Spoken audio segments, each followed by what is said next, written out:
Bien, bonsoir à toutes et à tous.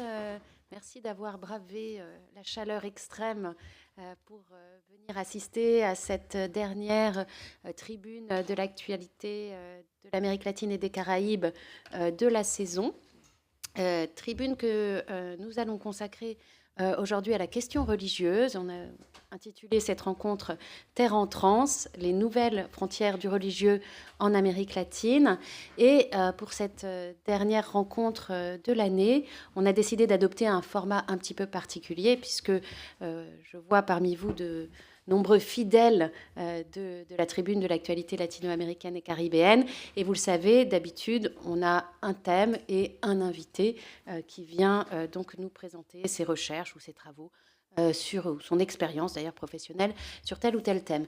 Et donc pour cette dernière de la saison, on a décidé de s'inviter nous-mêmes en quelque sorte et en l'occurrence d'aborder ces questions religieuses avec la participation de deux des animateurs de cette tribune de l'Amérique latine et des Caraïbes, que donc on anime à 4, moi-même, Anaïs Fléchet, Olivier Compagnon à ma droite, Lamia Walalou à ma gauche et Christophe Ventura, qui ne peut pas être présent ce soir, mais qui participe aussi régulièrement à nos débats. Et donc, sur les questions religieuses, qui de mieux finalement que Olivier et Lamia pour venir nous parler, puisque Olivier, compagnon, est professeur, tu es professeur d'histoire à l'Institut des hautes études de l'Amérique latine, à l'Université Sorbonne Nouvelle, et tu t'intéresses depuis longtemps à la question religieuse en Amérique latine, depuis une thèse sur Jacques Maritain et la question de la démocratie chrétienne, jusqu'à un travail aujourd'hui autour de la théologie de la libération et des circulations religieuses entre l'Amérique latine et l'Europe.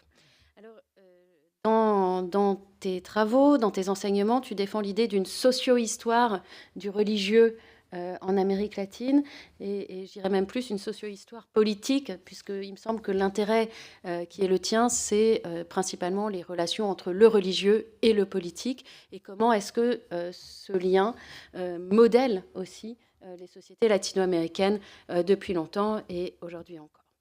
Alors, Lamia, tu es aujourd'hui secrétaire générale de l'Observatoire fiscal européen. C'était une longue journée pour toi. Bon, on regrette le vote du Sénat. Mais avant de rejoindre l'Observatoire fiscal européen, tu as une longue carrière de journaliste. Tu as été basée à Rio pendant une dizaine d'années, puis à Mexico, correspondante pour Le Figaro, Le Monde diplomatique, Europe 1, divers médias. Et auteur aussi de ce livre, Jésus t'aime, la déferlante évangélique, qui a paru aux éditions du CERF en 2017. Alors pour commencer notre discussion, je voulais d'ailleurs lire quelques extraits de la 4e de couverture de ton livre. La mienne, je n'ai pas le livre physiquement, mais je vous le conseille vivement, puisqu'elle me semble assez... voilà, elle nous interpelle. Donc voilà ce qui est écrit donc, au 4e de couverture du livre de Lamia. Imaginez un monde qui tourne autour de prières gigantesques dans des usines désaffectées. À la radio, les tubes de l'année hurlent « Jésus t'aime ». Sur le petit écran, des telenovelas célèbrent « La terre promise » et « Le roi David ». Toutes les corporations sont infiltrées. Dans la police la plus meurtrière du monde, on réécrit les 10 commandements, fusil au poing. Au Congrès, les sessions sont interrompues par des prières. Les pasteurs contrôlent radio et télévision et multiplient les succès électoraux. L'un d'eux vient même de gagner la mairie de Rio. Ce n'est pas de la science-fiction, ce n'est pas une vision du futur. Bienvenue au Brésil, le premier pays catholique du monde, mais où les évangéliques règnent déjà en maître. Voilà tout un programme et je pense qu'on est déjà au cœur de ce dont on va parler ce soir. Alors bien sûr, nous parlerons du Brésil, des évangéliques qui sont devenus des acteurs politiques de premier plan, non seulement au Brésil, mais dans l'ensemble de la région. Mais pour commencer, revenons peut-être sur l'événement qui a fait la une des médias du monde entier au printemps, à savoir la mort du pape François. Le pape François, donc premier pape latino-américain de l'histoire, qui a été salué comme progressiste. Et au fond, la question que j'aimerais commencer à te poser, la mienne peut-être, Et quel bilan peut-on faire de son pontificat et qu'est-ce que ça nous dit aussi de l'État Le bilan, surtout en Amérique latine, parce que sinon le bilan pourrait... c'est large. Disons qu'à l'origine, on s'attendait à ce que ça soit un pape dur, parce qu'il était vu comme tel à Buenos Aires quand il officiait sur place. Et puis effectivement, au fur et à mesure, on a eu l'impression, surtout dans une région qui a beaucoup souffert du fait que les papes précédents ont été vraiment très durs contre tous les porteurs de la théologie de la libération, dont Olivier vous parlera beaucoup mieux que moi, mais d'une façon vraiment très dure, c'est-à-dire ils ont divisé les évêchés pour ne pas leur laisser la parole, ils ont imposé à certains un vœu de silence. Donc une des raisons d'ailleurs pour laquelle l'Église catholique est en perte de vitesse dans la région vient d'un coup donné par Rome en fait. Et lui a essayé de renouer avec cette Église qui a eu ce poids en fait dans la région, mais avec finalement beaucoup de difficultés parce qu'avec ce discours-là, bon, le voyage de 2013 qui était où le pape précédent devait aller, mais au dernier moment il a démissionné, donc c'est lui qui a été pour les Journées mondiales de la jeunesse à Rio. J'y étais, c'était très très impressionnant. Il y avait un déferlement de joie, beaucoup d'attentes sociales aussi de ce point de vue-là. Après, la réalité du terrain, elle a été tout autre, d'une part parce que c'est très hiérarchique comme structure, mais en même temps, on n'enlève pas les gens qui sont sur place. Donc, on a vu, par exemple, le cardinal de Rio, après, en 2018, appuyer clairement Bolsonaro, en fait. Donc, l'essentiel de la hiérarchie en Amérique latine, et en particulier au Brésil, restait très, très lié aux questions, enfin, à une église très, très conservatrice. Sur les éléments comme l'absence enfin, la question du célibat, on n'a finalement pas avancé. Et sur la place de la femme, on n'a pas du tout avancé. Et ça, c'est un élément central en Amérique latine, puisque une des raisons pour lesquelles les églises évangéliques ont autant de succès, contrairement à ce qu'on pourrait penser, on présente ça comme un endroit de soumission de la femme, mais très souvent, en particulier pour la femme pauvre, c'est un endroit où, au contraire, elle peut croître, elle peut avoir des responsabilités, elle peut être élue, elle peut devenir pasteur aussi, alors que dans l'Église catholique, elle est vraiment réduite, en général, au rôle de ménage, quoi, pratiquement. Donc, finalement, je pense qu'il y a eu beaucoup d'espérance et que ça a un petit peu accouché d'une souris, et en particulier ceux qui espéraient que ça mettrait un coup d'arrêt aux évangéliques, de ce point de vue-là, se sont totalement trompés. Moi, je raconte toujours une petite anecdote. En 2013, au moment où il y a eu ces Journées mondiales de la jeunesse, à un moment, ils ont tout fermé Copacabana parce qu'ils ont décidé d'organiser sur place, parce qu'il pleuvait ailleurs, là où ils devaient être, en fait, qui était une terre évangélique à l'origine. Ils ont organisé la grande messe sur place et donc ils ont fermé Copacabana comme ils le font pour le réveillon. Sauf qu'au lieu de le faire pour une soirée comme on le fait pour le réveillon, ils l'ont fait pour 3-4 jours. Donc c'était vraiment très problématique, en particulier pour les gens qui venaient travailler à Copacabana, en fait. Donc des femmes de ménage et tout, qui étaient toutes évangéliques, elles, qui viennent de villes, de banlieues de Rio. Et alors, du coup, moi, j'allais faire une petite interview et j'ai demandé, mais est-ce que ça vous irrite, ce que fait le pape, là, en fait? Et en fait, la majorité n'avait aucune idée de qui c'était ce type, en fait. Alors je me suis dit, oulala, comme on dit aux Brésiliens, le trou est beaucoup plus profond que ce qu'on pense, en fait. C'est-à-dire, moi, je pensais que j'assisterais à une espèce de détestation de l'évangélique contre le catholique. Et en fait, eux, leurs parents ou leurs grands-parents étaient catholiques, mais c'était déjà totalement parti. C'est-à-dire, ils le voyaient comme un chef d'État quelconque qui aurait gêné leur vie, en fait. Mais c'était pas du tout en termes de bataille culturelle. Mais de ce point de vue-là, du coup, c'est encore plus dur de s'attaquer à un phénomène parce que c'est un non-phénomène, d'une certaine façon, pour déjà une partie de la population. Olivier, tu veux peut-être ajouter quelque chose à la fois sur François et sur l'élection aussi du nouveau pape, qui est un pape états-unien, mais qui est quand même très latino-américain, puisqu'il a passé, je crois, près de 30 ans de sa vie au Pérou, donc il a une expérience latino-américaine. Je crois qu'il a même été naturalisé péruvien. Et son élection, ça nous dit aussi quelque chose de la place de l'Amérique latine dans le catholicisme global.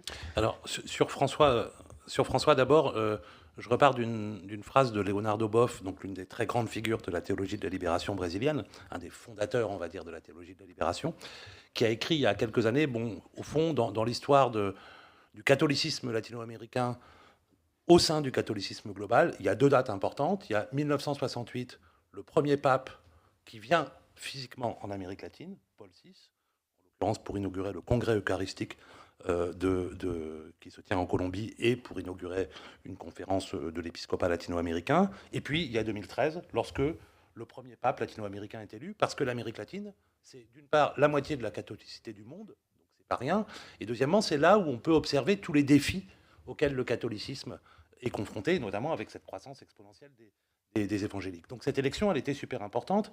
Alors elle a été accompagnée, on s'en souvient, de beaucoup de polémiques. Qu'a-t-il fait pendant la dictature, concrètement? Ce qui est certain, c'est que, et on connaît bien son passé, ce qui est certain, c'est que si ça avait été un ancien théologien de la libération, il n'aurait jamais été élu pape. C'était quelqu'un qui était plutôt modéré, qui était plutôt progressiste, par contraste par rapport au pontificat de Benoît XVI, qui a effectivement quand même pris des positions internationales assez intéressantes.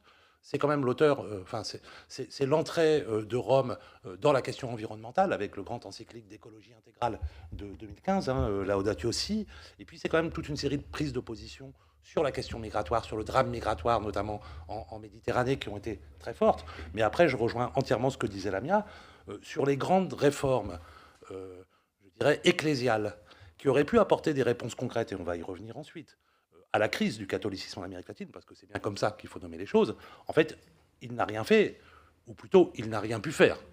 Parce que derrière, il y a le pape, mais il y a aussi la curie romaine, dont on sait qu'elle est relativement conservatrice. Bon, on pourrait y revenir dans la discussion si ça vous intéresse. Sur le nouveau pape, j'ai l'impression qu'il y a eu... en tout cas, je ne partage pas entièrement la lecture de nombreux commentateurs qui ont dit, au fond, c'est le pape de la continuité par rapport à François, donc c'est plutôt un pape progressiste si on compare à Benoît XVI. Et en disant ça, il s'appuyait justement sur l'expérience péruvienne. À mon avis, c'est beaucoup de naïveté de dire ça. Robert Prévost est envoyé au Pérou en 1985, c'est-à-dire au moment où Rome tape le plus fort sur la théologie de la libération. Il faut se rappeler que 1983, c'est les premières instructions contre la théologie de Gustavo Gutiérrez. 1983, c'est le moment où Jean-Paul II débarque à Managua et humilie publiquement sur le tarmac de l'aéroport de Managua Ernesto Cardenal, prêtre progressiste, membre du gouvernement sandiniste. Et en 1984, c'est le grand texte de condamnation de la théologie de la libération. Avec une cible particulière, le Pérou de Gustavo Gutiérrez, j'allais dire l'autre père de la théologie de la libération avec Leonardo Boff. Donc quand on envoie quelqu'un en 1985, pour du long terme en plus, au Pérou, c'est certainement pas parce qu'il est progressiste. C'est exactement le contraire, justement. C'est pour remettre de l'ordre. Et d'ailleurs, ça entre tout à fait dans cette stratégie qu'avait Rome dans les années 80, avec ce pape, Jean-Paul II, polonais, donc très très marqué par le communisme soviétique, très anticommuniste par son expérience polonaise, en quelque sorte, j'allais dire par son catholicisme et par son expérience polonaise. Et donc, de mon point de vue...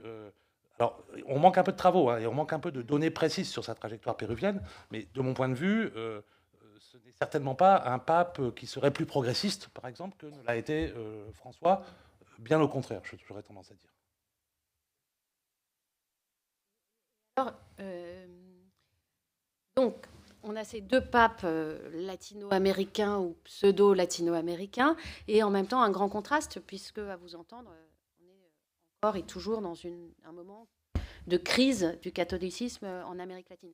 Alors, pour comprendre cette crise, est-ce qu'on peut revenir un petit peu en arrière pour tracer peut-être à grands traits, disons, les quelques éléments qui permettent de comprendre les transformations du champ religieux en Amérique latine dans le second XXe siècle? Bon, alors, à grands traits, à la SERP, au lendemain de la Seconde Guerre mondiale, 95% de la population latino-américaine se déclare catholique.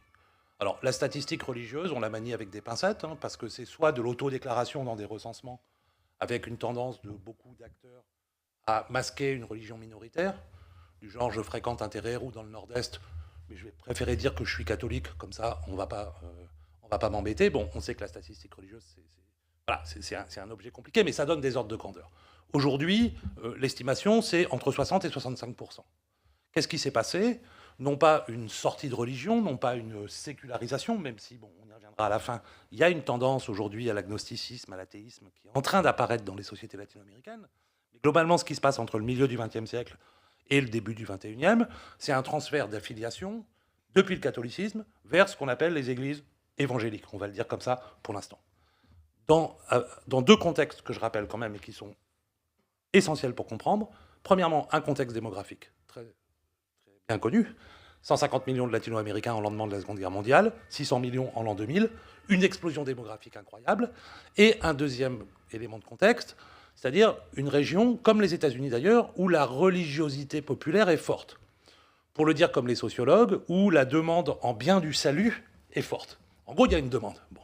Alors, pour répondre à ta question concrètement, la première grande raison, c'est ce qu'on appelle le désencadrement religieux du côté catholique. Pour le dire clairement, il n'y a plus de prêtres. Il y a une crise des vocations, alors, qui est une question très ancienne, qui se pose en fait depuis le début du 19e. Au moment des indépendances, beaucoup de prêtres en Amérique latine étaient des Espagnols, qui beaucoup repartent au moment des indépendances. Et là, tout le 19e siècle est déjà un siècle où il y a très peu de prêtres par rapport à la population. Mais dans le contexte du 20e siècle, avec l'explosion religieuse, ce désencadrement religieux, il devient absolument fondamental. Et donc, au fond, on a toute une série de paroisses où les gens ont envie d'aller à l'église, très concrètement, de se confesser, d'être baptisés, etc., où il n'y a pas de prêtre. Et ça, c'est une situation qu'on connaît très bien, qui a été analysée par de nombreux sociologues ou historiens, qui apparaît dans les années 50-60. Le deuxième élément, c'est effectivement l'arrivée de ces acteurs évangéliques. Et là, il faut distinguer deux temps. Longtemps, enfin pas longtemps, mais jusqu'aux années 70, toute la littérature sur la question disait « Ok, c'est très simple, c'est l'impérialisme américain. C'est la déclinaison spirituelle de l'impérialisme américain. » Et dans une certaine mesure, c'était vrai.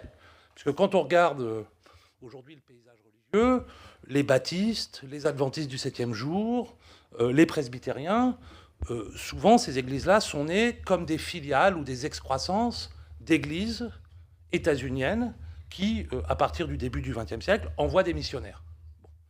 Ça, c'est le premier élément. Mais le deuxième élément qui est essentiel, c'est que ce qu'on voit émerger, alors ponctuellement à partir des années 50, mais massivement à partir des années 70, c'est des églises natives, des évangéliques natifs. C'est-à-dire que ce ne sont pas des missionnaires américains qui viennent convertir, qui viennent prêcher, ce sont des acteurs latino-américains qui créent leurs propres églises. Et l'exemple, alors, archétypal, mais très efficace, parce qu'en fait, il est excellent, c'est l'Église universelle du Royaume, l'Igreja Universal do Reino de Deus, au Brésil, donc fondée à São Paulo en 1977 par Edir Macedo, et qui, aujourd'hui, est devenue, pour reprendre le titre d'un ouvrage d'un collègue canadien, une multinationale de la foi, puisqu'elle est implantée dans 150 pays, compte, je ne sais plus combien, 5 millions ou 6 millions de fidèles au Brésil, le deuxième réseau médiatique, etc. Donc on a des causes du côté catholique, et puis après, on a des logiques propres au protestantisme. Alors après, on peut rentrer dans le détail de pourquoi ça marche, le protestantisme.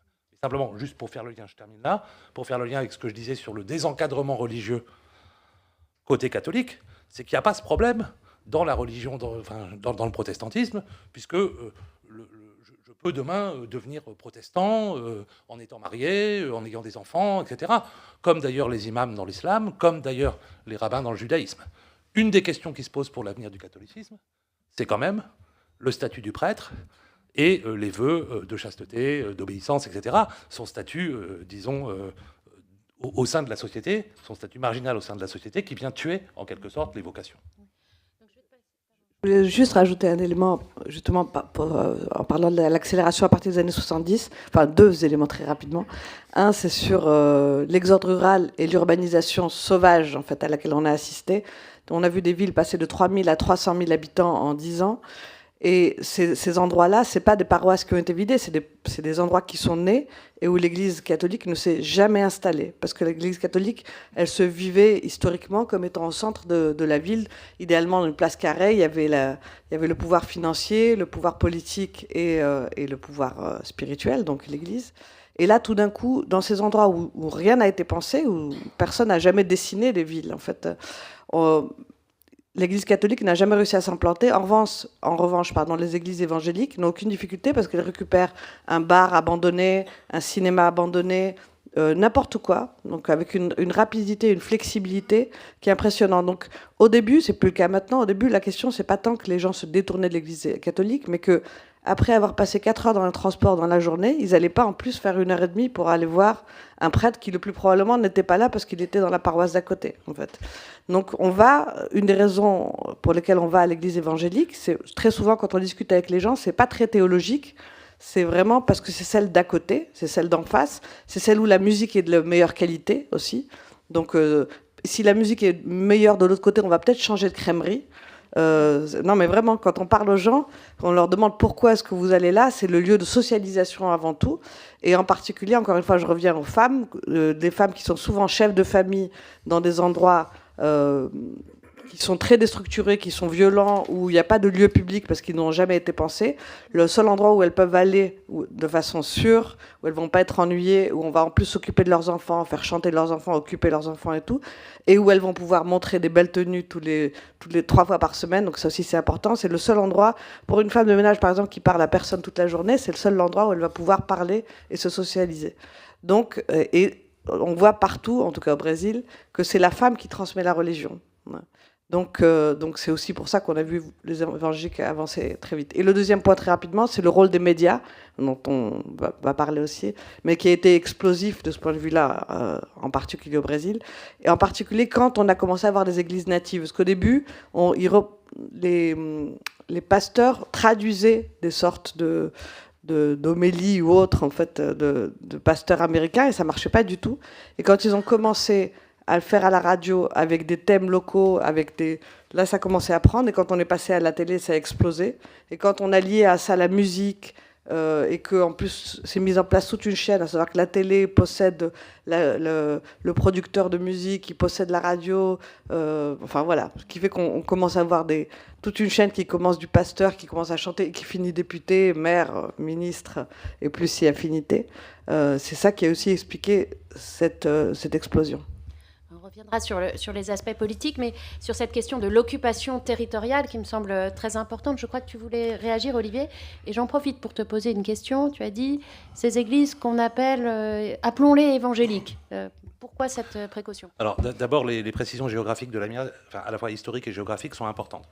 Effectivement, le contexte migratoire, de l'exode rural, il est très important et explique que les premières zones d'implantation des églises évangéliques, donc pour l'instant je les appelle encore comme ça, étaient les zones périurbaines ou, on va dire, les marges de la nation, c'est-à-dire les marges mal intégrées de la nation.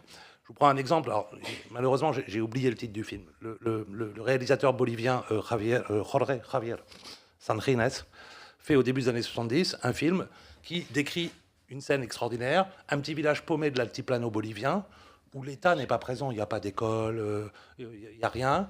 Des missionnaires arrivent, et en fait, qu'est-ce qu'ils font ? Première chose, ils construisent une école. En gros, ils sont prestataires de services, etc. Tout le monde devient évangélique en l'espace de 2 mois dans le petit village de l'altiplano. Donc, initialement, il y a une géographie comme ça, des marges, en quelque sorte, même si à partir des années 90-2000, les choses se transforment, il y a une massification de l'évangélisme, comme on voit très bien dans certains centres urbains où il n'y avait pas d'église évangélique, où il y en a maintenant. Le quartier de Copacabana à Rio, au début des années 2000, il n'y a quasiment pas d'église évangélique. Maintenant, il y en a partout. Donc ça dit quelque chose des évolutions. Mais on reste encore aux marges, parce que par exemple, si on voit les favelas, c'est pour ça que c'est plus la marginalisation que la pauvreté, c'est plus l'abandon de l'État que la pauvreté. Les gens dans une favela de Copacabana restent encore majorité catholique, encore aujourd'hui, alors que vous allez à Nova Iguaçu, qui est une ville à 30 km de Rio, là, ils sont à 70% évangéliques. Et c'est une très grande ville, en fait.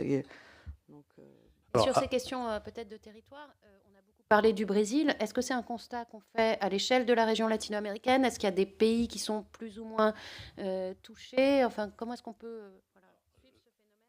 Je réponds à ça, puis après je reviendrai à la question d'avant qui était très, très importante aussi. Alors, il y a une géographie de l'explosion évangélique qui, dans une certaine mesure, suit la géographie des missionnaires états-uniens. L'Amérique centrale est un observatoire très fort dès les années 60, le Guatemala, le Salvador, même le Costa Rica, le Panama.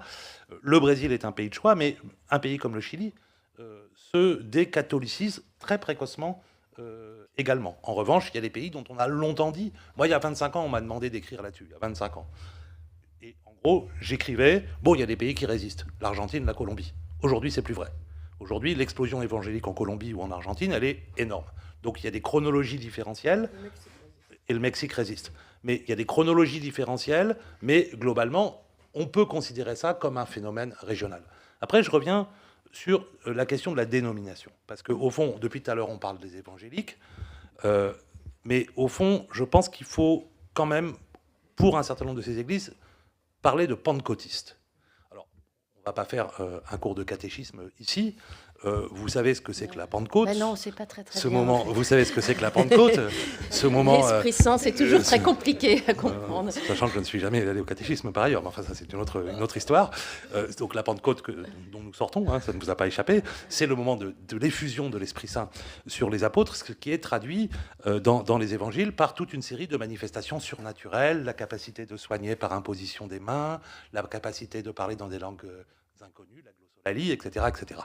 Qu'est-ce qu'on désigne par des églises pentecôtistes? Ce sont des églises qui, dans leur liturgie, dans la célébration de la messe, vont mettre l'accent sur ce moment de l'effusion de l'Esprit Saint, qui est un moment à la fois que l'on vit collectivement, et non pas dans une sorte d'intériorité médiatisée par le prêtre, comme chez les catholiques, et qu'on va vivre souvent de manière très expansive. On va reproduire au sein de la cérémonie la transe, l'entrée directe en contact, voilà. Les sociologues nous disent, c'est très efficace, les églises pentecôtistes, ce sont des religions chaudes. Par opposition au vieux protestantisme réformé, ou même au catholicisme, où les célébrations sont quand même... Il ne faut pas oublier que jusqu'en 1965, déjà, les célébrations du catholicisme, elles sont en latin. Hein, voilà, il y a le prêtre, dos au public, jusqu'au milieu des années 60, qui... annonce son discours en latin. Bon, face à ça, si vous voyez l'effet mobilisateur que peut avoir une cérémonie, effectivement beaucoup plus collective dans ses pratiques, accompagnée de musique, comme tu le dis. Bon. Deuxième élément, et après je me tais, dans les facteurs qui expliquent cette explosion évangélique dans les années 60, 70, 80, il y a quand même la capacité de ces églises, vis-à-vis de ces populations un peu marginales, qu'on a évoqué, à être prestataire de services. Le grand classique que vous pouvez toujours constater aujourd'hui quand vous rentrez dans ces églises.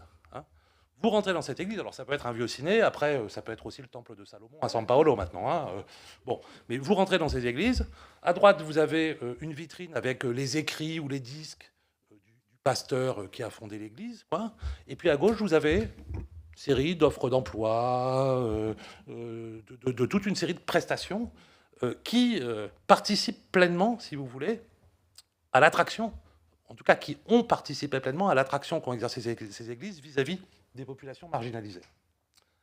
À un moment précis, tu l'as dit d'emblée, et c'est super important, parce que je pense que c'est la grande contradiction de toute cette période, où l'Église catholique avait vu naître en son sein un christianisme de la libération, pas seulement une théologie, pas seulement des théologiens, personne ne lit les théologiens, à part les universitaires. Bon, voilà, oui, ils se lisent entre eux. Mais il y avait aussi un christianisme de la libération, je veux dire, des répertoires d'action sur le terrain, et précisément, donc, qui parlait aux pauvres, qui parlait aux opprimés, hein, qui voulait libérer les opprimés, et précisément, c'est sur eux que Rome a tapé avec le plus d'obstination à partir de l'élection de Jean-Paul II en fin 1978. Et là, on a la grande contradiction. L'Église catholique a perdu les pauvres, de ce point de vue-là. Tous les deux l'attrait de ces églises parmi les populations marginalisées, que ce soit une marginalisation territoriale ou sociale, peut-être raciale aussi, c'est une question qu'on peut poser. Alors, pour aller vite, est-ce que ce sont des églises de pauvres et est-ce que ce sont toujours aujourd'hui des églises de pauvres ? De moins en moins. C'était des églises de pauvres aussi. On a beaucoup recruté dans cette population, encore une fois, que ce soit dans les marges de l'Amazonie, donc les États les plus évangéliques, par exemple au Brésil, sont les États amazoniens, ou dans les périphéries urbaines où la vie est dure et qui sont violentes et tout. Ce qui se passe, c'est que on réussit souvent plus quand on est évangélique, et pas parce que Dieu est là, ou Jésus plutôt, mais parce que les règles qui sont imposées et auxquelles adhère le groupe finissent par avoir un effet positif sur les familles. Donc, le fait d'être contre l'alcool, ce qui fait que ça réduit beaucoup aussi la violence interfamiliale, c'est aussi une des raisons de l'adhésion des femmes. Parce que quand elle prend trop de coups, en fait, le pasteur va parler à son mari, et du coup, là, il faut arrêter, en fait, de façon plus ou moins costaud, et puis voilà. Donc, le fait de dire arrêtez de dépenser de l'argent pour aller au foot, enfin, tout ça qui fait qu'on économise plus, c'est des gens qui vont du coup aller au travail, de maintenir leur travail et tout, et quand il y en a un qui le perd, entre frères, on s'aide, Et finalement, on arrive effectivement à avoir une population qui réussit un peu plus de ce point de vue-là. Et ça alimente aussi ça. C'est-à-dire qu'après, on a eu quelques stars, quelques joueurs de foot aussi qui sont venus avec cette image de la grande réussite qui était liée au fait qu'ils étaient liés à Jésus, parce que Jésus l'aimait et tout. Et que c'est tout ce qui est lié avec la question de la prospérité. On a vu ces petites classes moyennes qui ont cru partout, en fait. Mais ce qui se passe, c'est que c'est aussi une population qui est plus jeune. Les catholiques sont une population plus vieille. Donc la classe moyenne montante et tout devient de plus en plus évangélique. Alors on a une petite frange de très riches, mais c'est plus effectivement des stars, soit des pasteurs, soit des chanteurs, soit des joueurs de foot.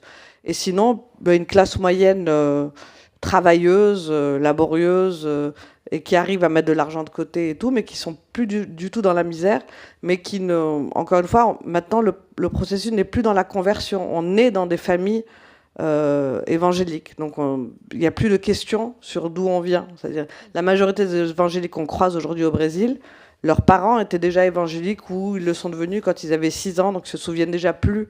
Ils n'ont jamais eu de contact avec l'Église catholique. Donc en fait, comme le Brésil, par exemple, s'est globalement enrichi, cette population aussi s'est enrichie. Oui, c'est important aussi dans la capacité d'attraction qu'ont ces églises.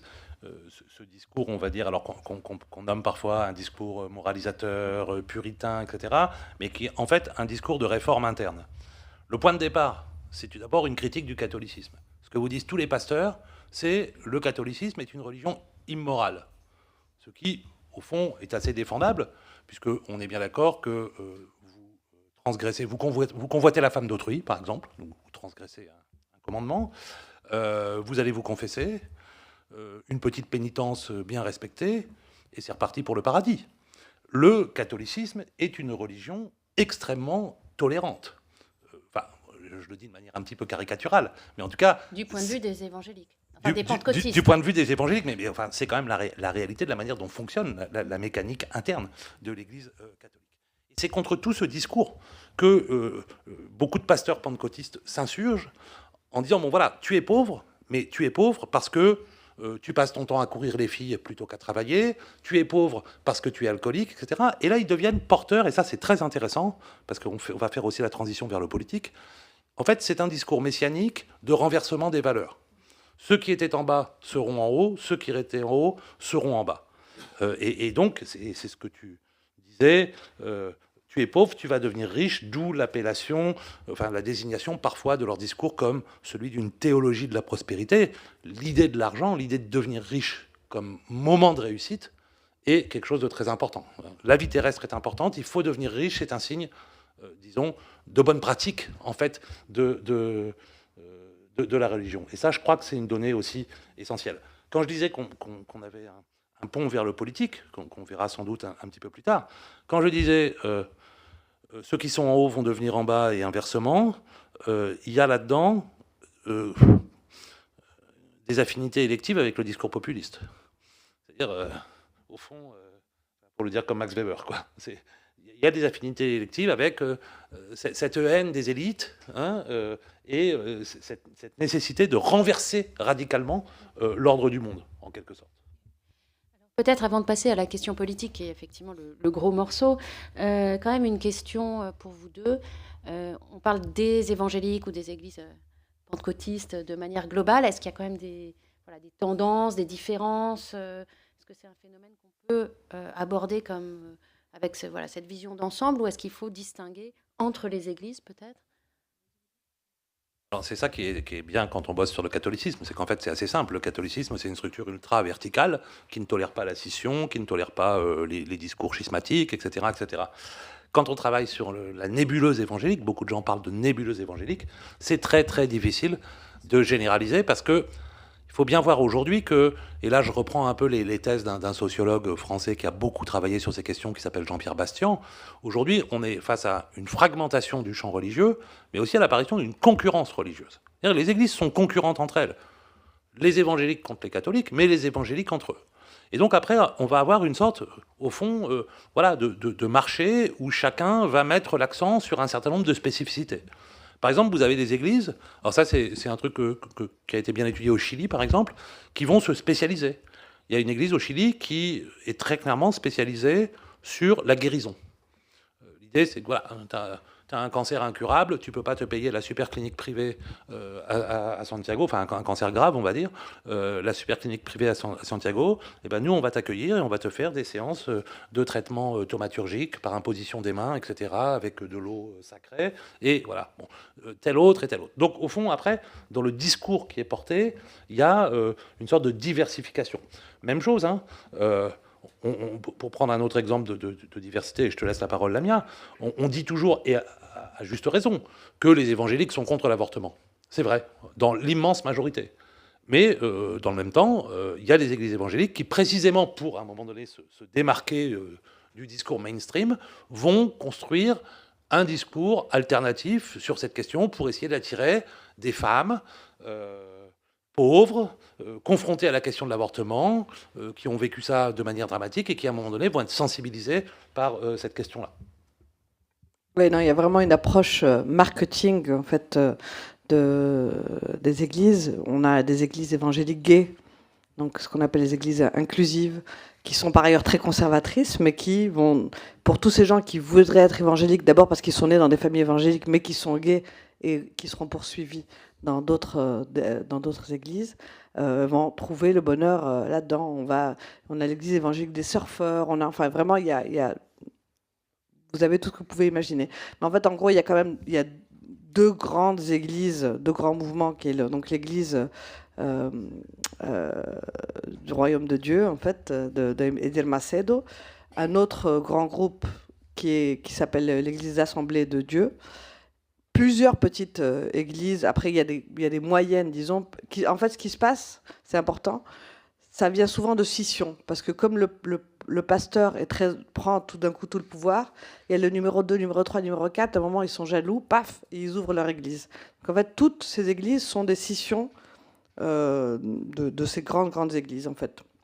Puis vous avez aussi des petites églises dans les coins reculés, c'est différent. Après, ce qui est très important, c'est qu'on a un nouveau phénomène qui n'existait pas du tout avant, c'est l'émergence de ce qu'on appelle les évangéliques sans dénomination. C'est-à-dire quand on leur dit... parce que on a oublié de vous le dire, mais en fait, au Brésil, par exemple, tous les 10 ans, on fait un recensement et on demande aux gens quelle religion ils ont. C'est ce qui nous permet de savoir l'évolution. Sinon, on lance les chiffres un petit peu comme ça. Donc, jusqu'aux années 80, au Brésil, on avait 90% de Brésiliens qui se disaient catholiques. On est tombé au fur et à mesure jusqu'en 2010, 64% à peu près qui étaient catholiques. Et on imaginait que ça... Enfin, à l'époque, les évangéliques faisaient 20%. Et on imaginait que les évangéliques allaient augmenter beaucoup plus vite. Et finalement, le dernier recensement, qui a été plus tard parce que Bolsonaro ne voulait pas en faire, qui a eu lieu donc seulement en 2022, et on a les résultats que maintenant, les catholiques continuent leur chute. Ça, de ce point de vue-là, la crise catholique, il n'y a pas de doute.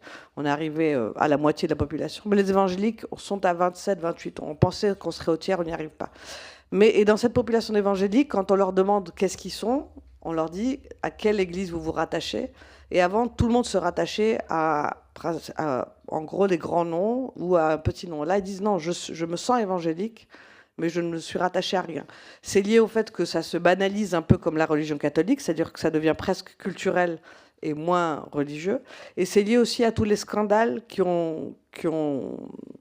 On a vu beaucoup de pasteurs s'enrichir de façon éhontée, avec des valises d'argent littéralement, dans des hélicoptères et tout. Et il y a toute une partie des gens qui en peuvent plus aussi. Donc qui disent, moi je quitte en particulier les grandes églises parce qu'ils sont dégoûtés.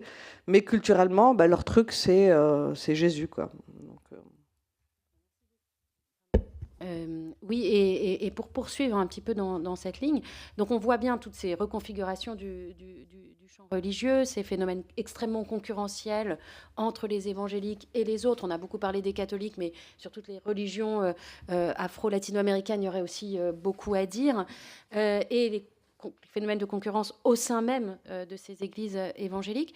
Alors la question qui se pose en fait de manière assez aiguë aujourd'hui, c'est qu'est-ce que ça a comme conséquence sur le plan social, mais surtout sur le plan politique, parce que ces églises émergent aussi comme des acteurs politiques avec des participations parfois actives au pouvoir depuis les années 1980 au moins, et bien sûr de plus en plus aujourd'hui. Donc sur cette question des conséquences politiques de ces transformations du religieux, ou plutôt comment cette explosion évangélique conduit à une repolitisation du champ religieux, peut-être, avec l'émergence de ces nouveaux acteurs et peut-être même les réactions des catholiques aussi par rapport à ça. Ça c'est une question, à mon avis, centrale. Oui, c'est une question importante. Alors, traditionnellement, dans le protestantisme, il y a l'idée de ne pas aller en politique. No te metas. Jusqu'aux années 70, les protestants restent en marge de ça. Ils travaillent sur le terrain social, sur le terrain spirituel, mais ils restent en marge de ça. Et le grand tournant, effectivement, notamment avec les églises pentecôtistes, c'est une entrée en politique en tant qu'acteur confessionnel. Et ça, on le voit avec des phénomènes assez intéressants et bien connus, comme l'émergence d'une bancada evangelica au sein du Parlement brésilien, c'est-à-dire, à un moment donné, un groupe de députés dont l'identité de lobbyiste, on va dire, ne va pas tenir à l'engagement sur telle ou telle question politique, mais à leur appartenance confessionnelle. Ce qui, dans un pays laïque comme le Brésil, puisqu'il faut toujours rappeler quand même que le Brésil, depuis 1891, est un pays de séparation de l'Église et de l'État, dans un pays laïque comme le Brésil, est quand même quelque chose d'assez étonnant. Enfin, du moins, si on la pense de manière trop européocentrée ou trop franco-centrée, avec notre conception très particulière de la laïcité. Mais enfin, bon. Alors, donc, ça, c'est le premier constat. Deuxièmement, au début des années 80, on a un certain nombre d'expériences où on voit émerger des acteurs évangéliques à la tête du pouvoir et qui sont quand même assez glaçantes. Le meilleur exemple, évidemment, c'est le gouvernement du général Ríos Montt au Guatemala au début des années 1980. Alors, on est en pleine guerre civile centra-américaine, notamment au Guatemala. Ríos Montt, c'est un militaire, il y a une guérilla communiste, et il va évidemment lutter et massacrer les guérilleros communistes. Et puis, au passage, 200 000, je crois que c'est 200 000 le bilan, 200 000 civils, essentiellement indiens, au Guatemala. Bon. Et là, en gros, c'est dommages collatéraux. Hein, la lecture, c'est les dommages collatéraux de la lutte contre le communisme, le cancer marxiste et tout ce que vous voulez. Si ce n'est que, lorsque dans les années, au début des années 2010, Ríos Montt est enfin jugé et peut s'exprimer, et qu'on lui dit, mais quand même, on entend bien les exigences de la lutte contre la subversion interne des communistes. Mais était-il bien nécessaire de massacrer tout ce village, etc. Et là, il répond devant ses juges. Mais ils avaient le diable. Et là, évidemment, on ne doit pas oublier que Ríos Montt était membre d'une église évangélique assez radicale guatémaltèque, et que toute sa mécanique anticommuniste était aussi alimentée par, disons, ce rapport spirituel, si vous voulez. Donc, ça, c'est quelque chose qui émerge au début des années 80. Bon. Et aujourd'hui, il va de soi que ce sont des acteurs politiques qu'il faut considérer pour comprendre ce qu'on appelle parfois le virage à droite de l'Amérique latine. Bon, on a les chiffres pour le Brésil. Aux dernières élections présidentielles, alors tous les évangéliques n'ont pas voté Bolsonaro, il ne faut pas dire n'importe quoi. Enfin voilà, 75% au deuxième tour de la dernière présidentielle, 75% des évangéliques ont voté Bolsonaro, 25% pour Lula. Donc voilà, c'est un rapport de force. Aujourd'hui, quand on essaie de comprendre l'émergence d'acteurs de la droite radicale en Amérique latine, ça vaut aussi pour Milei, hein, dans une certaine mesure. Ça vaut pour ce qui se passe au Chili. On va sûrement parler beaucoup du Chili à la fin de l'année. Il y a les présidentielles. On a un candidat d'extrême droite, Cast, et on a un candidat libertarien qui est en train d'émerger très fortement. Ils sont appuyés massivement par les églises évangéliques chiliennes. Donc là, on a probablement une conséquence politique très importante. Voilà. Et même chose au Salvador. Hein, même chose au Salvador, où le soutien évangélique au gouvernement de Bukele, qu'on a évoqué ici il y a 2 mois, est absolument massif. Mais peut-être sur cette question des élections, du vote, on a quand même eu un exemple côté brésilien au moment de l'élection de Bolsonaro. On sait à quel point les pasteurs évangéliques se sont mobilisés, qu'il y a eu une forme de vote captif pratiquement. Il y a toutes les affaires sur les messages sur les réseaux sociaux. Enfin, il y a un engagement qui va au-delà du fait de se présenter uniquement comme membre lobby évangélique.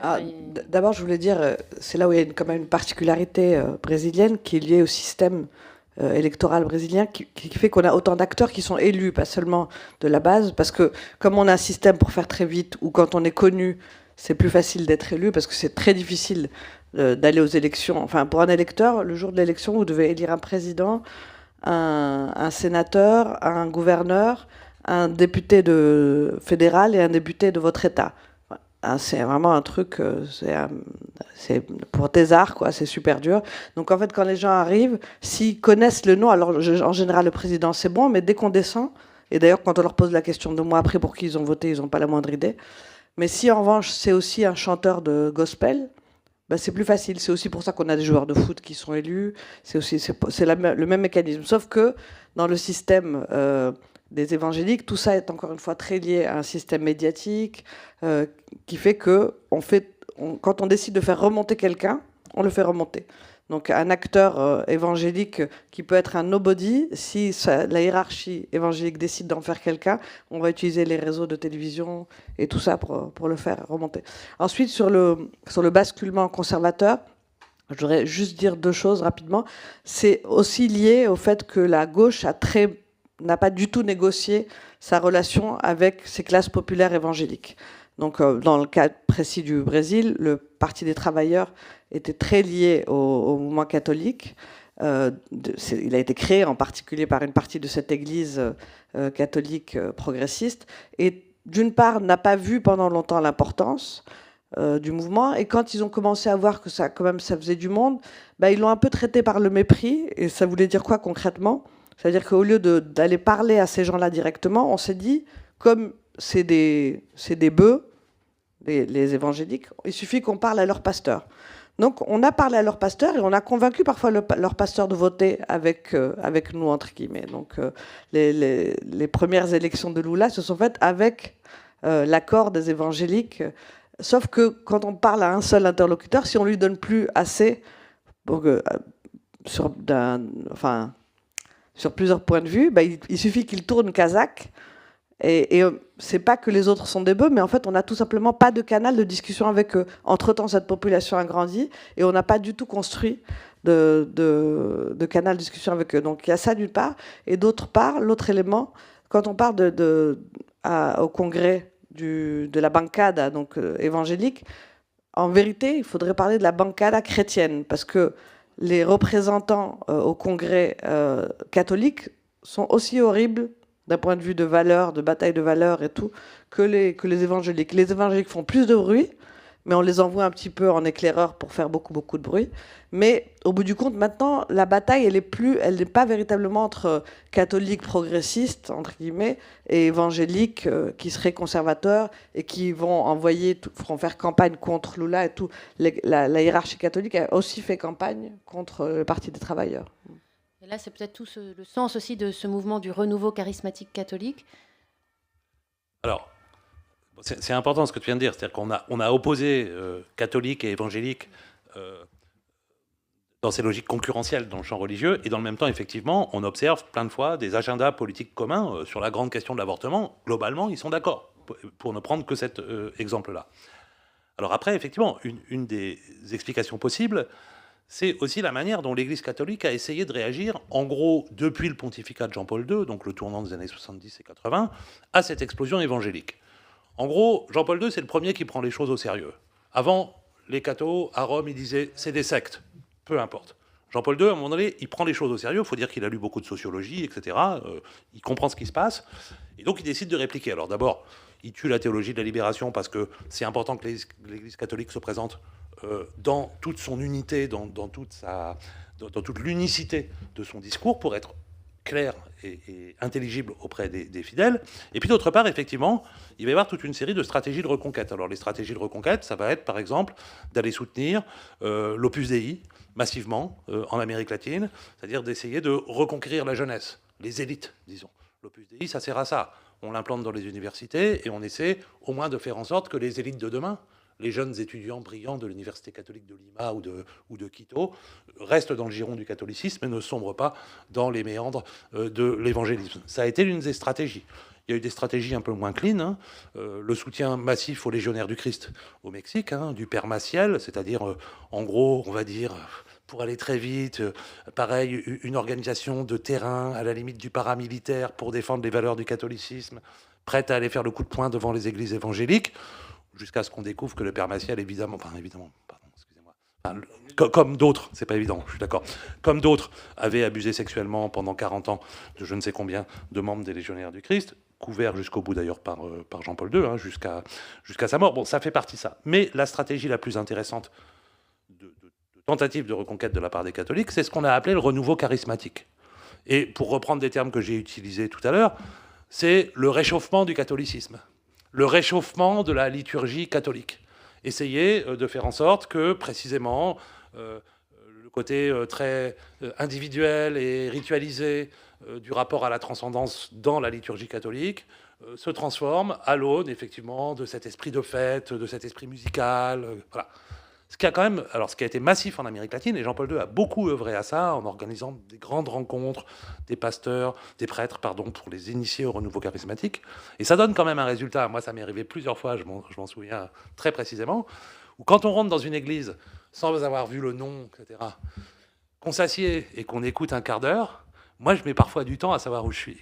Est-ce que je suis dans une église évangélique? Est-ce que je suis dans une église catholique? C'est pas si évident que ça, parce qu'effectivement, il y a eu stratégies, mais qui globalement n'ont pas réussi complètement à enrayer les choses. Je peux dire un autre truc en réaction à ce que disait Lamia sur l'effet politique. Je reviens sur l'effet politique. Clairement, aujourd'hui, c'est des clientèles politiques. C'est-à-dire qu'au matin d'une élection ou à la veille d'une élection, il y a beaucoup de messes évangéliques le samedi soir, il y a clairement un pasteur, et vous regardez ça sur YouTube, vous trouvez ça partout, qui appelle à voter dans ce sens-là ou pas le sens-là. Moi, je montre toujours à mes étudiants une vidéo d'un pasteur de Sucre, en Bolivie, juste avant la présidentielle de 2019, celle où Evo Morales est évincé à la fin du premier tour, donc juste la veille, qui appelle une immense communauté de fidèles à voter contre Evo, qui est le diable, etc., etc., un discours complètement messianique. Bon, voilà. Ça fait belle lurette que les catholiques ne le font plus. Ça fait belle lurette, ou alors ils ne le font que très marginalement. Et là, donc, pour un peu monter en généralité par rapport à ta question initiale, en fait, on a un mouvement très contradictoire. Depuis Vatican II, depuis le Concile Vatican II, depuis le milieu des années 60, en gros, les catholiques, alors, en tout cas Rome, ont reconnu l'autonomie du politique dans son ordre. Nous avons toutes les raisons d'exister, nous autres catholiques, mais notre terrain, c'est pas le politique. C'est le social, c'est le spirituel, mais c'est pas le politique. Alors, dans certains pays, ça a été un peu long à admettre, mais globalement, il y a une distanciation du monde catholique vis-à-vis du politique. Et c'est précisément à ce moment-là qu'on voit émerger des acteurs qui sont des pasteurs évangéliques et qui arrivent en politique en tant que pasteurs. Mais quand on voit le pasteur Tempesta, le cardinal justement Tempesta aller saluer Bolsonaro à la veille de l'élection, c'est quand même un message politique fort, quoi, en fait. Donc... Non, ça n'exclut pas que les prêtres catholiques aient des opinions politiques. Oui, mais cette idée, j'ai une clientèle captive devant moi, et je vais faire en sorte de lui dire pour qui voter demain ou tout à l'heure, c'est quelque chose quand même aujourd'hui qui n'est plus du tout dans les usages du catholicisme. Alors évidemment pas du tout en France, mais pas tellement en Amérique latine. Donc là, il y a une sorte de mouvement contraire qui est assez intéressant à analyser, je trouve. Mais en fait, je ne pense pas qu'elle soit plus captive d'un côté que de l'autre, c'est juste qu'il y a un travail de capillarité d'un côté qu'il n'y a pas du tout de l'autre. Donc effectivement, si c'était seulement Edir Macedo qui disait quelque chose, ça n'aurait pas d'impact.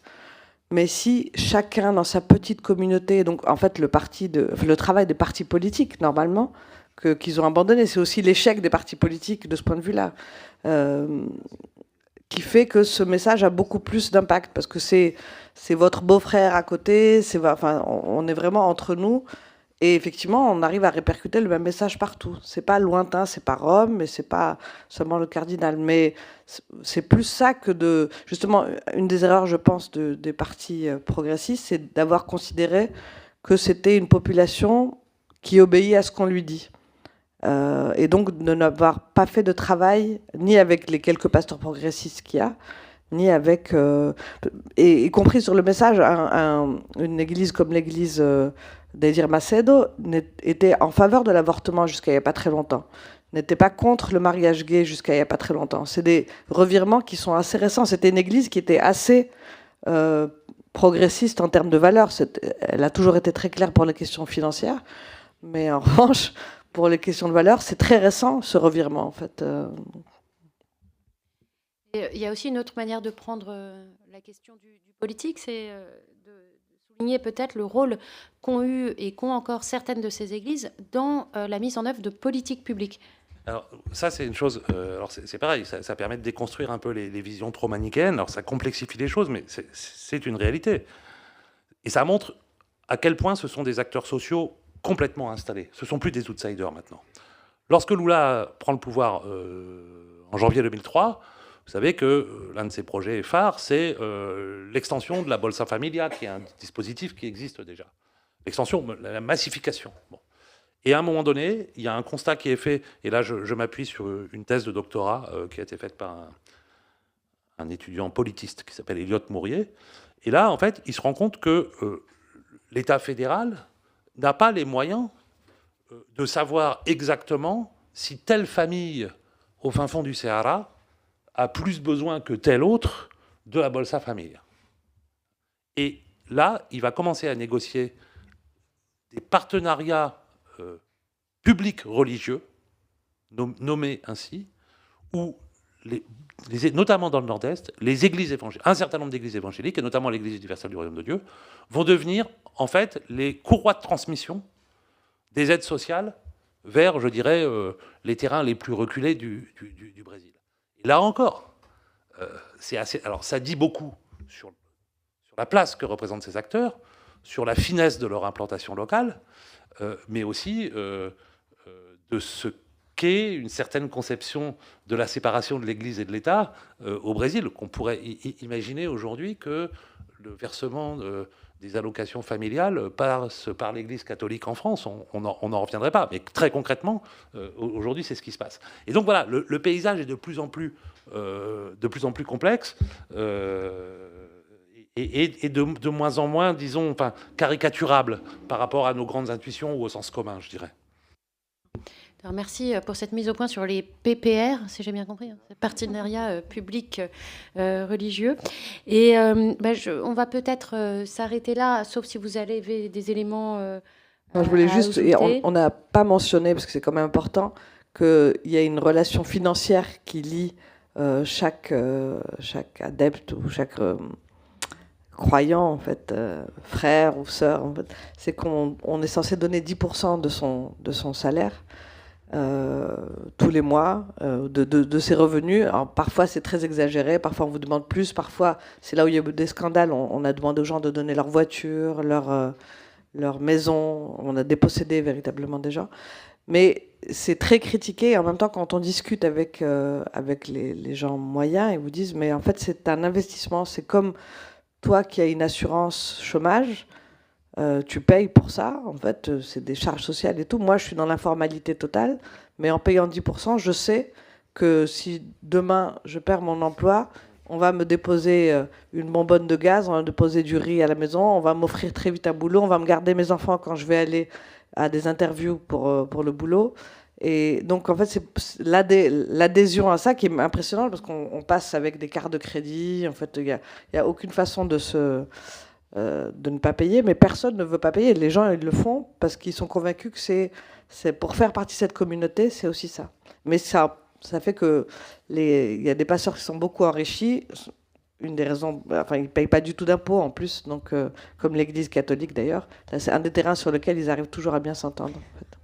Donc ça, c'est une donnée très importante, même si, vous le savez tous, ce ne sont pas les évangéliques qui ont inventé la dîme, et que cette pratique existe encore dans le catholicisme. J'ai photographié en décembre dernier, devant l'église catholique principale de Valparaiso, une petite affiche qui rappelait aux fidèles qu'ils étaient censés verser à l'église catholique le dixième de leur salaire. Donc... mais ce que dit Lamia est juste, c'est un des enjeux. Et c'est ce qui explique d'ailleurs la raison pour laquelle on l'a longtemps dit, c'est les sectes en fait. Parce qu'il y avait cette dimension financière très présente au moment de la liturgie, etc. Mais aujourd'hui, tout le monde est d'accord pour dire que ce ne sont pas des sectes au sens sociologique du terme. Merci. Donc on a une double capitalisation politique et financière de ce succès des églises évangéliques. On a beaucoup parlé des évangéliques, beaucoup parlé des catholiques. Il y a bien sûr d'autres religions qui sont présentes en Amérique latine et qui jouent aussi un jeu dans ce qu'on peut appeler aujourd'hui les guerres culturelles, même si cette expression est relativement impropre, enfin, disons, dans la manière dont la culture peut être traversée aussi de ces enjeux politiques. On a beaucoup parlé. Merci beaucoup à vous deux de nous avoir éclairés. Je propose d'ouvrir peut-être pour les dernières 20 minutes donc, le débat en passant la parole à la salle. Je ne sais pas s'il y a des questions, des interventions. Justement, tu as parlé d'autres religions et je voulais vous demander qu'est-ce que vous pouvez dire des Mormons ou en tout cas au Pérou, mon pays, ils étaient très présents et surtout au niveau des études universitaires. Ils pouvaient même donner des becas pour aller aux États-Unis. Ouais. Alors, je peux pas, à vrai dire, je peux pas vous dire grand-chose. J'ai failli diriger une thèse de doctorat sur les Mormons en Amérique latine, qui aurait été faite par un étudiant qui était lui-même mormon et qui donc aurait eu accès aux archives centrales à Salt Lake City. Bon, et finalement, il a décidé de ne pas faire cette thèse, mais j'aurais adoré pour voir un petit peu les stratégies, pour voir les stratégies qui sont mises en œuvre. C'est certain que, bon, ça fait partie, la mission fait partie de l'initiation, enfin, c'est un moment très important dans la trajectoire d'un mormon, et voilà, les quelques cas que je connais, c'est, si je ne me trompe, 2 ans de travail missionnaire, avec effectivement un prosélytisme extrêmement fort, hein, l'idée qu'il faut convertir un maximum d'acteurs. Alors, le mormonisme s'appuie également sur la Bible. Hein. Après, c'est une autre lecture. Voilà, c'est un. Alors, certains le classifient dans la grande nébuleuse du protestantisme. Il y a toute une série de polémiques entre sociologues pour savoir où le. Voilà. J'ai l'impression que l'influence des Mormons, qui a été très importante dans les années 80-90, est moins importante aujourd'hui, et justement, la déferlante évangélique a un peu relégué les Mormons voilà, dans quelques zones... Dans le nord du Mexique aussi. Très précises, mais qu'à mon avis, ce n'est pas un enjeu important aujourd'hui. Peut-être une autre question, oui.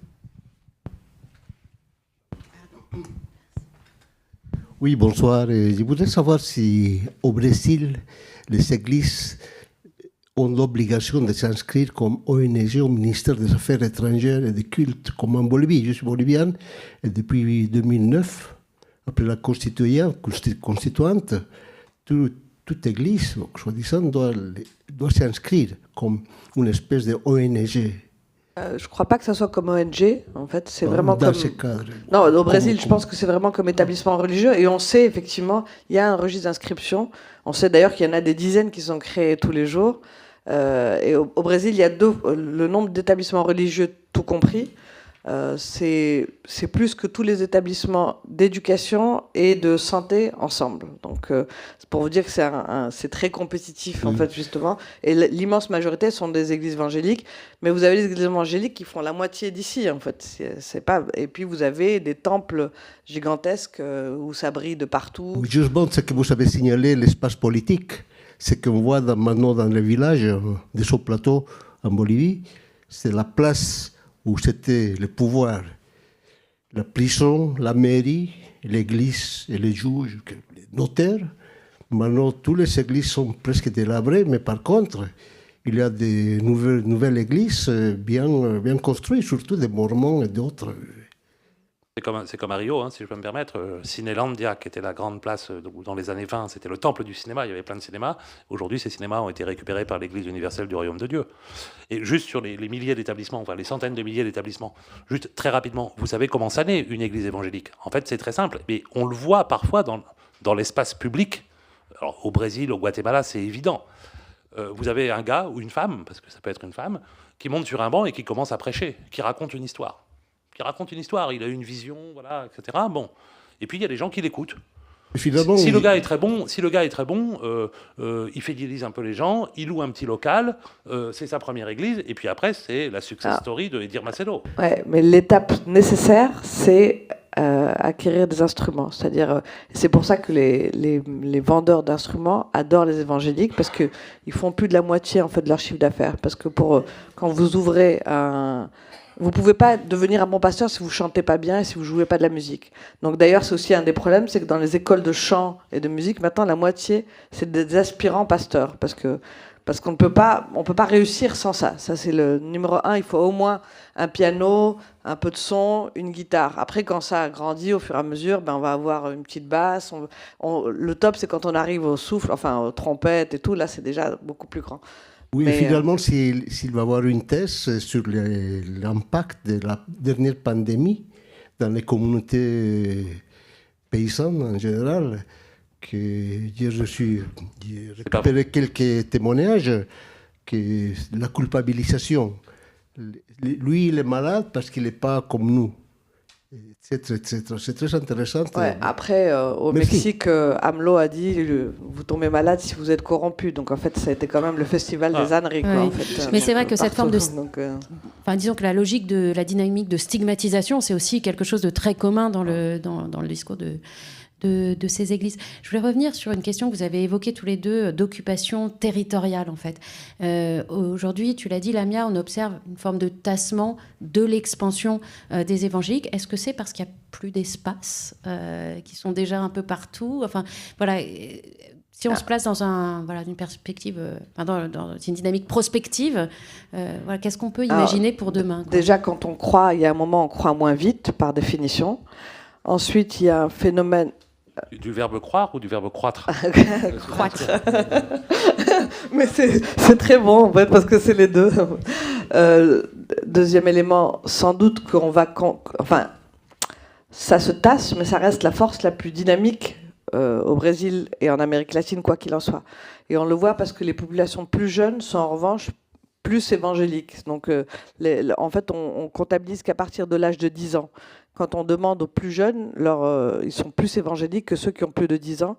Comme, en revanche, la majorité des catholiques, enfin, les plus de 80 ans, ils sont tous catholiques. Donc, en fait, sauf que c'est pas génial pour le futur, quoi, en fait. Donc, il y a ça d'une part. Et il y a aussi l'émergence dans beaucoup de pays d'une nouveauté qui est le non-croyant. Donc, ce qu'on n'avait pas du tout avant. Mais vraiment qui était inexistant jusqu'en 2010. Et jusque-là, vous pouviez vraiment être de n'importe quelle église, de n'importe quelle croyance, mais il fallait se rattacher à quelque chose. Et là, maintenant, on voit, ça doit être autour de 10%, ce qui est une grande, grande nouveauté. Donc, Et effectivement, on en parlait avant cette séance. Hein. Là, j'ai les chiffres les plus actuels sur la part d'athées ou d'agnostiques, enfin en tout cas de non-croyants, de non-affiliés.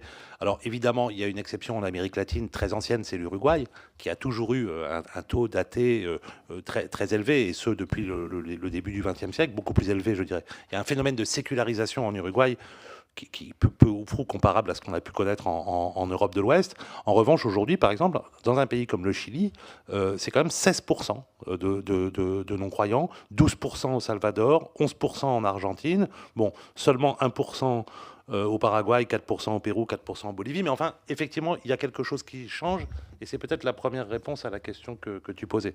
Après, effectivement... alors, dans une certaine mesure, oui, beaucoup d'espaces sont occupés. Et puis, l'Amérique latine est moins pauvre qu'elle ne l'était dans les années 70. La pauvreté a changé, enfin, a diminué, incontestablement. Enfin, ça, c'est les chiffres. Les inégalités n'ont pas diminué, la pauvreté a diminué. Alors, est-ce que c'est aussi un facteur, comme ça a été une matrice très forte de s'adresser aux populations systématiquement marginalisées, est-ce que c'est aussi un facteur qu'il faut invoquer? Là, c'est assez compliqué. Après, ce que tu décris, c'est une tendance ultra récente, ouais, pour le Code Sud. Et la force des églises évangéliques, qui est leur multiplicité, le fait qu'elles aient des messages qui vont dans tous les sens, c'est aussi leur faiblesse de ce point de vue-là. C'est-à-dire qu'en termes de messages, c'est pauvre. Quand vous essayez de résumer qu'est-ce que ça veut dire être évangélique, qu'est-ce qu'on a de commun, d'un point de vue théologique, d'un point de vue de foi et tout, c'est vraiment faible, en fait. Donc, parce que le pentecôtisme et tout, pour la majorité des gens, ils ne savent même pas ce que c'est, en fait. C'est juste se faire à ça, en fait. Mais voilà, il n'y a pas grand-chose derrière, en fait. Bonsoir, merci. J'avais 2 petites questions. La première, vous l'avez mentionné à plusieurs reprises, mais qu'est-ce que c'est la théorie de la libération, s'il vous plaît? Et deuxièmement, lorsque vous avez évoqué le panorama religieux, vous avez dit que le Mexique résistait. Exception, pourquoi? Merci. Je te laisse le Mexique, et moi je prends la théologie de la libération, ça te va? Bon, en gros, à partir de la fin des années 50, vous allez avoir au sein du catholicisme latino-américain une série d'acteurs qui vont s'emparer des questions socio-économiques, de la question du sous-développement.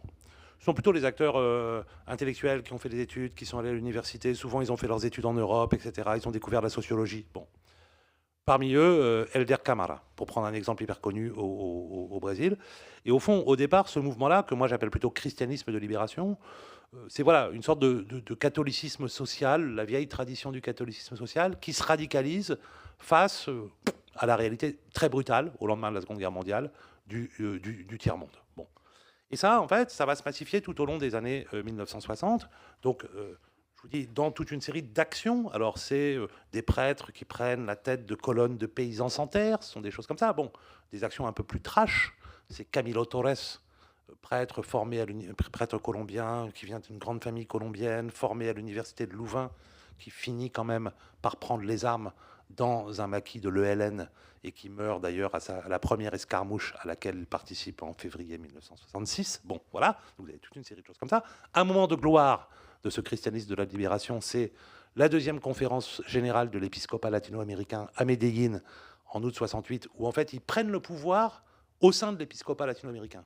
En fait, ils sont minoritaires, mais ils arrivent à occuper les fonctions les plus importantes. Et donc là, ils vont avoir une visibilité énorme. Et puis, 1971, la formulation de la théologie de la libération. C'est-à-dire que des théologiens qui, à un moment donné, donc la théologie, c'est quoi?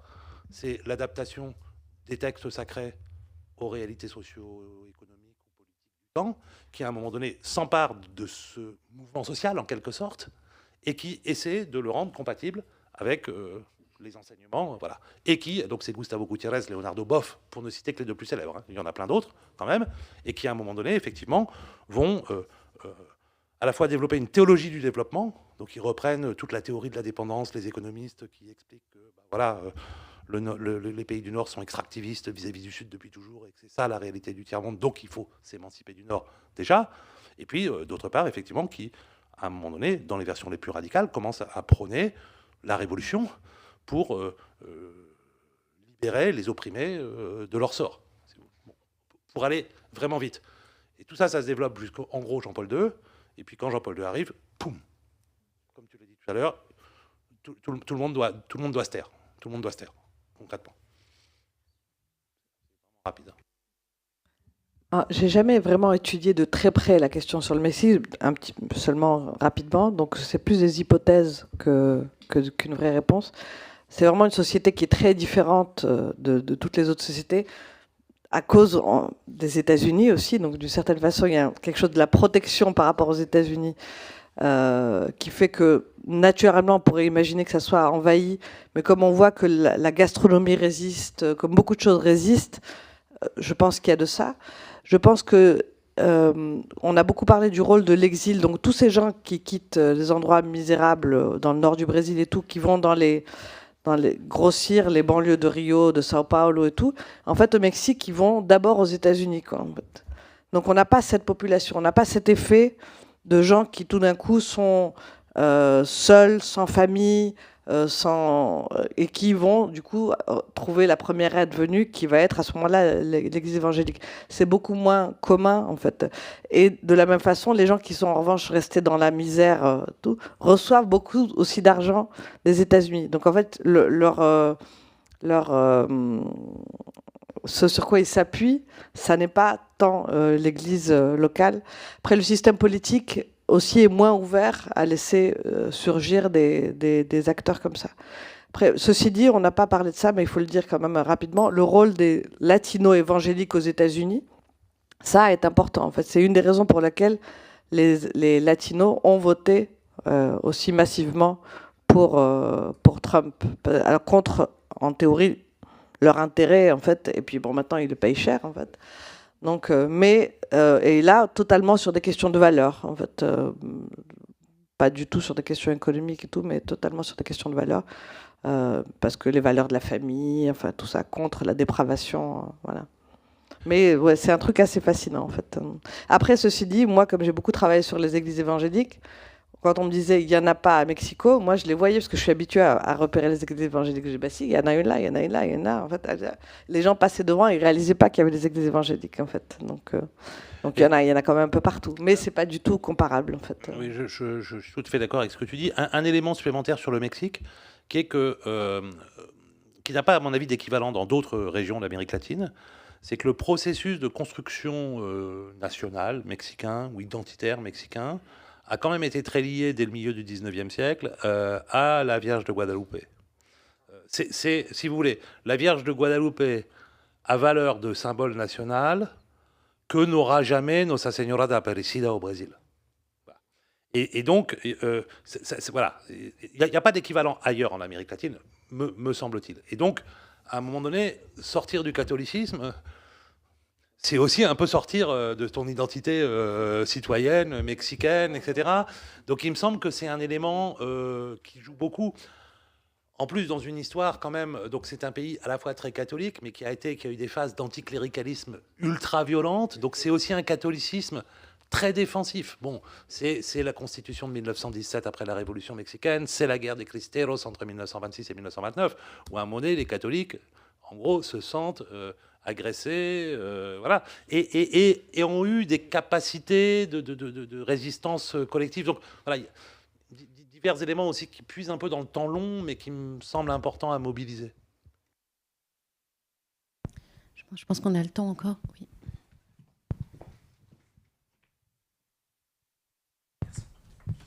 Alors, je serais curieux aussi que vous parliez des relations entre le candomblé et l'Église catholique aujourd'hui, parce que j'ai travaillé sur un prêtre français qui s'appelle François de l'Épinay, qui avait été un acteur important de ce dialogue-là dans les années 70-80, et je serais curieux d'avoir une mise à jour contemporaine. Une mise à jour un peu superficielle, hein, c'est pas ma spécialité, mais j'ai quelques éléments. Très concrètement, l'Église catholique, alors je vous parle du nord-est brésilien en gros, hein, mais on pourrait discuter dans les mêmes termes de la santeria à Cuba ou du vaudou en Haïti.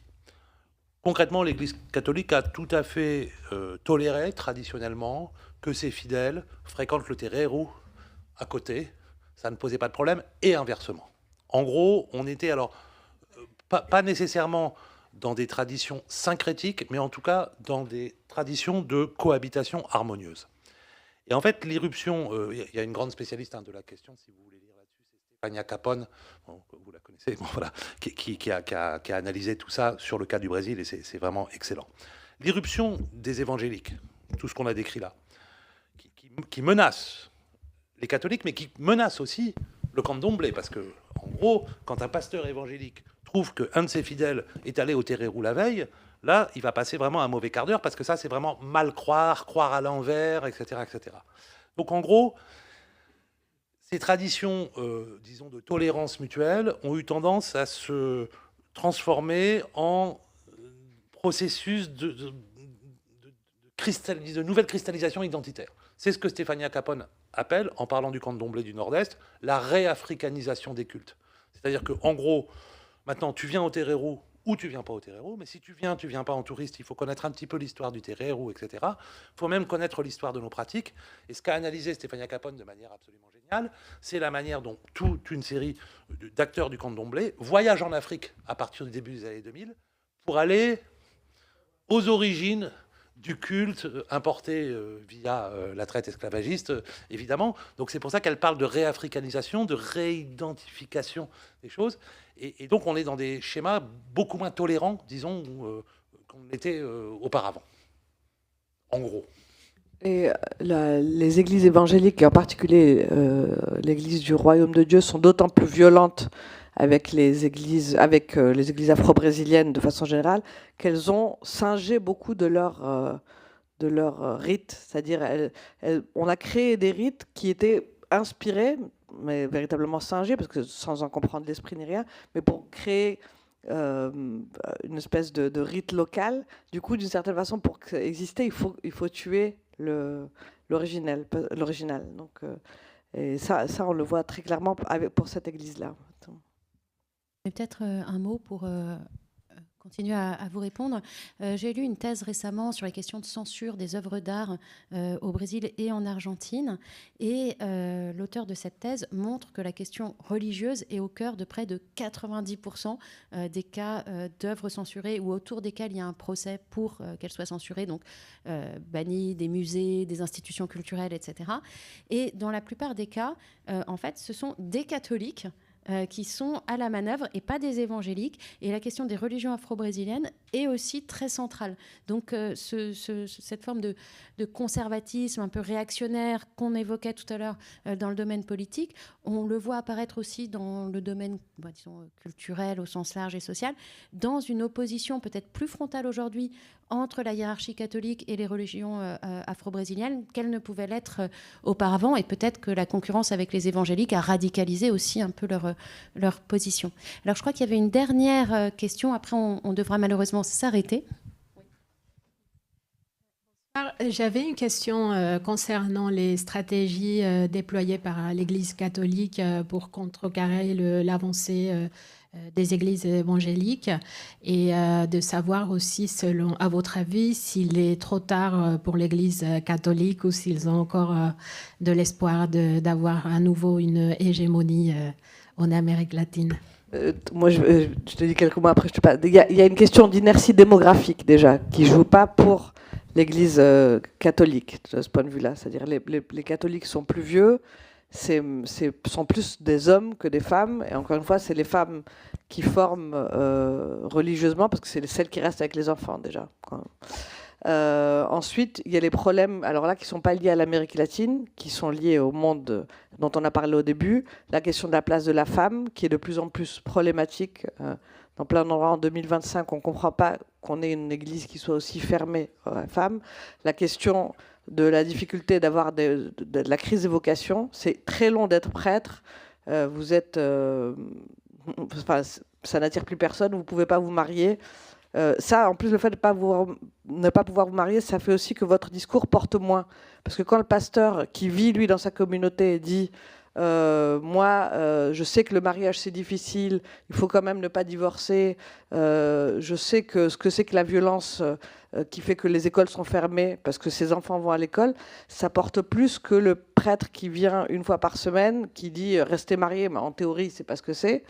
Qui dit faites ci avec vos enfants, mais en théorie, il n'en a pas non plus. Donc il y a ça. Et enfin, le dernier point qui est aussi mondial, c'est la question toujours maltraitée de l'Église par rapport aux violences sexuelles, qui continue à être mieux qu'avant, mais en fait reste catastrophique. Et qui fait que moi j'ai vu beaucoup de gens, y compris dans l'élite mexicaine, de dire moi je peux plus rester dans une église qui continue à tolérer ça. Donc ça, je pense que c'est bien au-delà de la réalité latino-américaine. Oui, sur les stratégies en tant que telles, on en a parlé tout à l'heure, hein, l'Opus Dei vis-à-vis des élites, les légionnaires du Christ, des choses comme ça, le renouveau charismatique. Bon, après, moi, si j'étais pape, ce qui n'arrivera pas, c'est quand même mal parti. J'ai quelques temps de pénitence devant moi. Je pense qu'il y a deux enjeux majeurs. C'est effectivement la crise des vocations, donc en fait le statut du prêtre, donc le vœu de chasteté, puisque en fait, en gros, depuis la fin des années 60, le début des années 70, c'est quand même difficile de convaincre des jeunes hommes, et surtout a fortiori à l'heure des réseaux sociaux, où ils baignent dans la pornographie dès 12 ans, qui vont renoncer à toute forme de sexualité à partir de 18 ans. Concrètement, c'est ça la réalité. D'ailleurs, ceux qui s'engagent ne renoncent pas. Et c'est bien l'un des gros problèmes aujourd'hui. Ça, c'est une tension majeure dans le catholicisme, qui est une tension spécifique au catholicisme. Hein. Les autres religions ne l'ont pas. Et si cette tension n'est pas résolue, l'avenir du catholicisme risque d'être un peu compliqué. Bon, dans le monde contemporain. Après, on en pense ce qu'on en veut. Mais voilà. Et le deuxième niveau, quand même, c'est la place des femmes. Le deuxième niveau, c'est la place des femmes. C'est-à-dire que c'est une vraie question, et pas seulement à l'aune des problématiques de gender aujourd'hui. C'est une vraie question quand on regarde la sociologie des fidèles de l'Église catholique en Amérique latine et ailleurs. Et aujourd'hui, l'impossibilité d'ordonner une femme me semble être un problème majeur. Alors évidemment, c'est un héritage de l'histoire, on sait d'où ça vient, etc. Mais les résistances dans cette curie romaine exclusivement masculines, par définition, sont extrêmement fortes. Et je pense, moi j'y vois deux enjeux, mais existentiels pour le catholicisme, véritablement. Et si je peux ajouter juste vraiment un dernier élément, plus spécifique à l'Amérique latine, c'est quel discours à l'Église catholique sur la question des inégalités. On parle de la région la plus inégale du monde. Ce qu'on a comme discours, c'est en gros, vous allez souffrir ici, peut-être dans une autre vie, ça sera mieux. Il y a un moment où ça passe plus, en fait. Donc, alors les autres, ce qu'ils vendent, c'est de l'illusion, c'est du rêve, mais vous pouvez vous élever, c'est tout de suite maintenant. Et ça, de ce point de vue-là, je pense que c'est vraiment très important.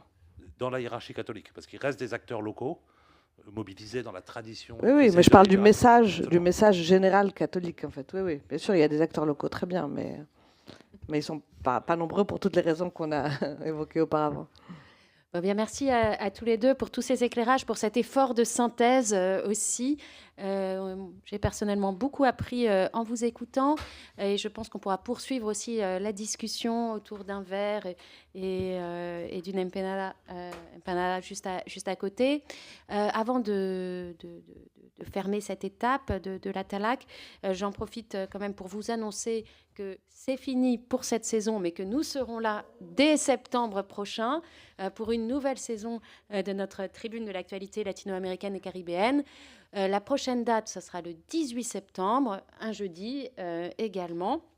Et on parlera de questions plus culturelles, de la relation en fait, ou des relations culturelles entre la France et l'Amérique latine, en prenant appui sur l'événement actuelle, qui est cette saison culturelle croisée France-Brésil. Et donc, on aura avec nous Anne Louillot, qui est la commissaire française de cette saison culturelle et qui donc, pourra partager son expérience et peut-être faire déjà un premier bilan, si on peut, de cette saison croisée. Merci à tous et bravo donc aux deux intervenants.